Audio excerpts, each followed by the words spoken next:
మా తండ్రి గారు గొప్ప పరిచర్య చేశారు. గొప్ప పరిచర్య.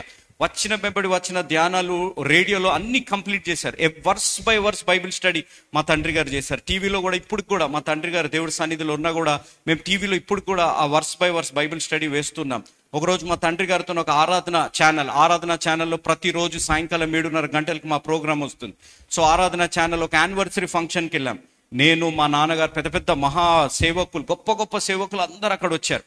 నేను యవన కాలంలో ఉన్నాను. నేను యవన కాలంలో ఉన్నప్పుడు నా చేతులకి రింగ్స్ ఉండేవి, ఇక్కడ కడియం ఉండేది, ఇంకా వేరే అన్నీ నేను వేసుకొని ఉండి మా తండ్రి గారితో నేను ఆ ఆరాధన ఫంక్షన్కి వెళ్ళాను.